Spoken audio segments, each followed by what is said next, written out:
कर्म तो अज्ञानी भी करते हैं, परंतु केवल अपने निहित स्वार्थ की दृष्टि से। ज्ञानी का कर्म तो निस्वार्थ होता है, संसार के संतुलन को स्थिर बनाए रखने के लिए होता है, लोक कल्याण के लिए होता है। इसलिए हे पार्थ, अपने मन पर कोई बोझ न लो, अपना कर्म मुझे अर्पण कर दो और यह धर्म युद्ध करो। कर्तव्य पालन के मार्ग पर तो मृत्यु भी कल्याणकारी हो जाती है।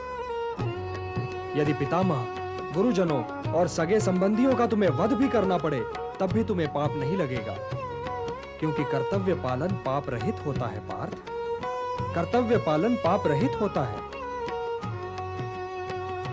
यदि वे वीर गति को प्राप्त हुए तो उनकी मृत्यु कल्याणकारी हो जाएगी, और यदि तुम वीर गति को प्राप्त हुए तो तुम्हारी मृत्यु भी। इसलिए हे पार्थ, युद्ध करो, क्योंकि धर्म का मार्ग पाप का मार्ग नहीं हो सकता।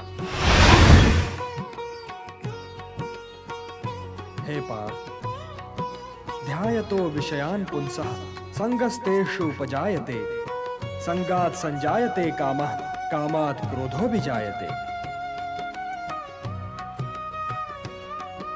क्रोधात् भवति सम्मोहः, सम्मोहात् स्मृति विभ्रमः, स्मृति भ्रंशात् बुद्धिनाशो, बुद्धिनाशात् प्रणश्यति। हे पार्थ, सामान्य पुरुष विषय का ध्यान करता है और विषय का ध्यान उसे आसक्त बना देता है। इस आसक्ति या लगाव से काम का जन्म होता है। जब काम की पूर्ति नहीं होती तो क्रोध उत्पन्न होता है। जब क्रोध उत्पन्न होता है तो विषय के प्रति मोह और बढ़ जाता है, और जब मोह और बढ़ जाता है पार्थ, तो सोचने की शक्ति भटक जाती है। जब सोचने की शक्ति भटक जाती है तो बुद्धि का नाश होता है, और जब बुद्धि का नाश होता है तो मनुष्य का सर्वनाश हो जाता है। और हे कुंती पुत्र, तुम्हारा यह मोह तुम्हें बुद्धि के विनाश की ओर ले जा रहा है। तनिक सोचो पार्थ, कि जिसके पास बुद्धि ही न होगी उसे शांति कैसे मिल सकती है?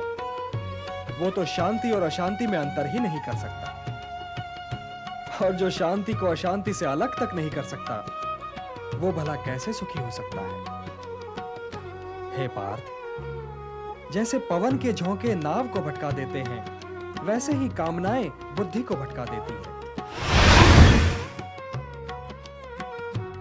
पाप की बात निकल आई है, तो ये बताइए केशव कि कभी-कभी मनुष्य पाप करने के लिए इतना विवश क्यों हो जाता है? उसे कौन विवश करता है? उसे विवश करती है उसकी वासना, उसे विवश करता है उसका निहित स्वार्थ, उससे पाप करवाता है उसका क्रोध, उसका मोह। इन शत्रुओं को पहचानो पार्थ। जैसे धुआं अग्नि को ढक देता है, या धूल दर्पण को, या झिल्ली गर्भ को, वैसे ही ज्ञान को ढक देते हैं काम, मोह और वासना। आवृतम ज्ञानमेतेन ज्ञानिनो नित्य वैरिणा, काम रूपेण कौन्तेय दुष्पूरेण नलेन च। काम और मोह की अग्नि ज्ञान को नष्ट कर देती है, और इसीलिए ज्ञानी की वैरी है। हे कौन्तेय, अग्नि को स्वच्छ बनाओ, दर्पण को परिशुद्ध करो, और अपनी इंद्रियों को सौम्य बनाकर ज्ञान और विवेक के नाशकों का वध करो। किंतु हे केशव, धर्म की हानि होती ही क्यों है? धर्म की हानि इसलिए होती है पार्थ, कि मनुष्य मोह के बंधन को नहीं तोड़ पाता, कि वो अपने स्वयं से नाता तोड़कर समाज से नाता नहीं जोड़ पाता। हे पार्थ, यदि ऐसा न हुआ होता तो लाक्षागृह दुर्घटना न हुई होती, द्रौपदी वस्त्रहरण न हुआ होता, और कौरव और पांडव सेनाएं यूं आज एक दूसरे के सामने नहीं खड़ी होती। तो क्या द्रौपदी वस्त्रहरण पर मुझे क्रोध नहीं आना चाहिए था केशव? यह निर्णय तो स्वयं तुम्हें लेना है पार्थ, किंतु द्रौपदी वस्त्रहरण केवल तुम्हारी व्यक्तिगत समस्या नहीं है पार्थ। जो समाज इंद्रप्रस्थ की पटरानी महाराज द्रुपद की पुत्री और पांडवों की पत्नी द्रौपदी के वस्त्रहरण पर चुप रह गया, वो समाज भला किसी साधारण नारी के मान सम्मान की क्या रक्षा करेगा? द्रौपदी वस्त्रहरण एक सामाजिक समस्या है पार्थ, एक सामाजिक समस्या है, और यह तुम्हारा कर्तव्य है कि तुम उन शक्तियों को नष्ट करने के लिए युद्ध करो जो किसी द्रौपदी का वस्त्रहरण कर सकती हैं। ये शक्तियां समाज की शत्रु हैं पार्थ। और जो महापुरुष इस युद्ध में उन शक्तियों के पक्ष में हैं, उनके पक्ष में युद्ध करने आए हैं, उनसे युद्ध करने में भी संकोच न करो। अपने व्यक्तिगत क्रोध और व्यक्तिगत मोह के बंधनों से मुक्त होकर लोक कल्याण के लिए युद्ध करो पार्थ, यही तुम्हारा परम कर्तव्य है।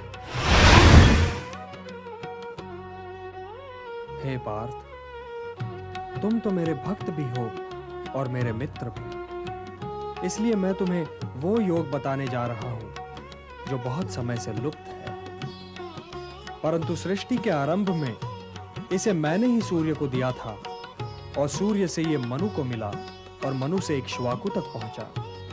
सूर्य को दिया था? आपने ये योग सूर्य को दिया था? परंतु हे केशव, आपने आधुनिक काल में जन्म लिया है और सूर्य देव प्राचीन है, तो मैं ये कैसे मान लूं कि सृष्टि के आरंभ में ही आपने ये योग सूर्यदेव को दिया होगा? बोलिए केशव। बहूनि मे व्यतीतानि जन्मानि तव चार्जुन, तान्यहं वेद सर्वाणि न त्वं वेत्थ परन्तप। हाँ पार्थ, मेरे और तुम्हारे बहुत से जन्म हो चुके हैं, मुझे वो सारे जन्म याद हैं, परंतु तुम्हें याद नहीं है। हे परंतप, वैसे तो मैं अजन्मा हूं, अविनाशी हूं और समस्त प्राणियों का स्वामी हूं, परंतु मैं अपनी प्रकृति को अधीन करके अपनी ही योग माया से प्रकट होता रहता हूं। यदा यदा हि धर्मस्य ग्लानिर्भवति भारत, अभ्युत्थानम् अधर्मस्य तदात्मानं सृजाम्यहम्। परित्राणाय साधूनां विनाशाय च दुष्कृतां धर्म संस्थापनार्थाय संभवामि युगे युगे। हाँ पार्थ, मैं प्रकट होता हूं, मैं आता हूं। जब जब धर्म की हानि होती है तब तब मैं आता हूं, जब जब अधर्म बढ़ता है तब तब मैं आता हूं।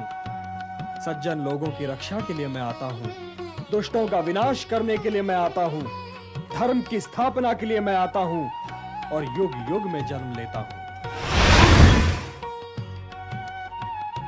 इंद्रियाणि पराण्याहुः इंद्रियेभ्यः परम मनः, मनसस्तु परा बुद्धिः यो बुद्धेः परतस्तु सः। हे पार्थ, जड़ पदार्थ से इंद्रियां श्रेष्ठ है और इंद्रियों से श्रेष्ठ है मन, मन से श्रेष्ठतर है बुद्धि और बुद्धि से भी श्रेष्ठ है आत्मा। तो आत्मा की चिंता करो पार्थ, आत्मा की चिंता करो और देह, इंद्रियों, मन और बुद्धि से ऊपर उठने का प्रयत्न करो।